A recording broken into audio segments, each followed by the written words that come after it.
Do you notice intensity picking up as we get closer to, I guess, live game match? Yeah, that's what we want here. We want to up our intensity. We want to up our practice habits. We want to be physical. I thought it was great today. I did a rebounding drill, and I kept our guys in it a long time because they couldn't get to 2 rebounds in a row. Sorry, and I told them, hey, you got to up your physicality. You got to up your intensity. And it seemed like from that drill practice, really the intensity really rose a lot.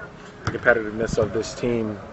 Well, how much are you stressing to these guys, some of which are on the roster and others that are on the bubble, that this is a job interview for the other teams just as much as it is for us? Well, I guess I don't really stress this for the other teams. I kind of call them pacers while they're here, and I want them to learn to play pacer basketball, and that's to play both ends of the floor.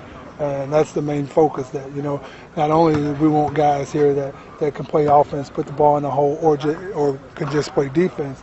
We want to play both ends, and we want to be aggressive, and we want to be physical at both ends of the floor. And that's what we're trying to get done. I thought we got a little sloppy toward the end today with our turnovers, and I think that's expected with a new group trying to mesh together and trying to mesh new offensive ideas and concepts on how to play and how to space the court properly. So we got to work on taking care of the ball a little bit better. It's funny, I put them on the line for a turnover and made them do some down and backs today. I know it's just summer league, but Joe Young was talking about how he's really confident in this team, especially after last year. I think you said they went 1-4. Do you kind of feel that confidence from this group? Absolutely. In the introduction meeting, I told him, I said, it was to us, we want to win. We're all competitive, and we went down there and, we got our butts kicked a lot, and we thought that last year down there, not only that, just like you were speaking about with the intensity and the competitiveness, we thought guys were more competitive and other teams were more competitive than us. It was up in us, and it seemed like we couldn't run, we couldn't move, we wasn't physical enough. And so I'm really preaching that we want to play a physical, fast-paced style of basketball. What's your early, assessment of George Niang?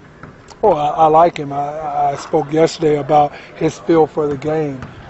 Knowing how to play what I call the modern NBA game as a spread four, knowing how to read, how to get the ball on top, how to play toss game, which we call dribble that toss game. If the guy goes back door, he made a couple of really nice backdoor passes today. He just has a smooth feel for how to play the game and how to space properly in the new NBA, which everybody wants floor space, and he can do that. He can go inside a little bit, and he can play around the three-point line. Given what Shane went through last year, being mostly in the D League and playing a couple minutes with you guys in Indy, what's the prospects for him, and how are you?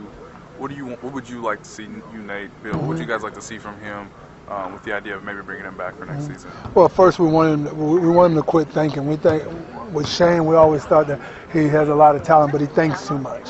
He doesn't play confident enough, and there's just too much thinking out there. We want him to try to play with more feel, more offensive feel, because he is a good offensive player. And if you miss a shot, don't get down on yourself. He beats himself up. He just stay positive and play. And so far, he's doing a good job of that. Just don't think about the game. You've been playing it all your life. Just play. We know Joe, what he can do offensively, but on the defensive end, what are ways he can improve upon that besides just getting out there and getting the reps? Film studies. Right. Well, film studies is right, but he needs pick and roll reps. I thought today he did a little better job on pick and rolls. We all know that it's a pick and roll league, and if you're a guard, you're going to have to guard. He can run pick and rolls, we know that, but he's going to have to guard pick and rolls. And he's going to have to do a better job of jamming the ball, getting into the ball, being physical, and guarding pick and rolls. And I thought as practice went, he got a little better, and then toward the end, maybe he got a little tired. He got a little worse again.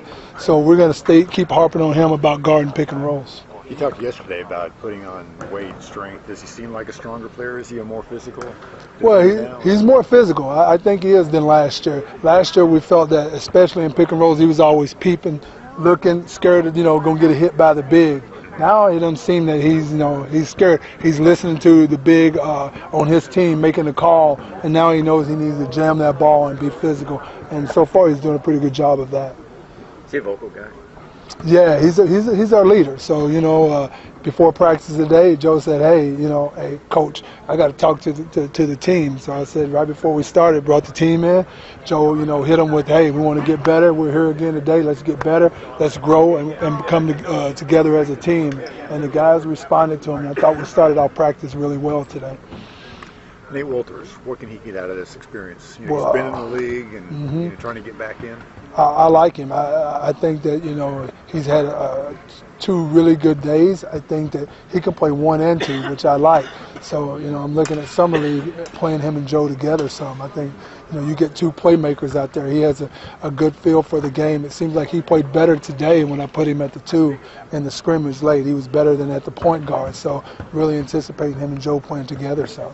Can you tell, does his experience really show when in a setting like this with guys who are just coming out of school or whatever? Can you see a big difference between him and younger guys? No, absolutely, because the NBA has, I guess, common terms. Everybody uses kind of common terms on, how to guard pick and rolls, shell defense, and he picked up on everything really easily. We don't run a lot of set plays. I put a middle pick and a side pick in today. Him with the ball, he picked up on it really quick, and I spoke to him before practice, and he said, he really liked what we were doing here. We're trying to just play out of flow and not call out of sets and learning how to space and play the game properly. So Nate doesn't anticipate having a lot of plays for you. Do you have a number of plays that you'll install total? What would that number be, would you think? Number of plays, probably 3. Yeah, 3 or 4, I would think. But, you can get plays and you can get guys shots with ATOs, after timeout plays. Right. So there'll be different actions, ATOs, where, we gotta keep working with Glenn. We know Glenn, he's pretty good off screens. Let's see what he can do in pick and rolls. We know with Joe, so a lot of the ATOs will be for our guys. We know with Joe, pick and rolls, trying to get him off some screens. And Rock and Shane trying to get them rolling to the basket, ducking in. George Yang trying to get him in playmaking positions where he's maybe picking and popping, playing to the second side, DHO. So I can get, with ATOs, I can get everybody involved, the guys that we want in different actions that that Coach Nate wants to see, and also the front office wants to see these guys in different offensive situations.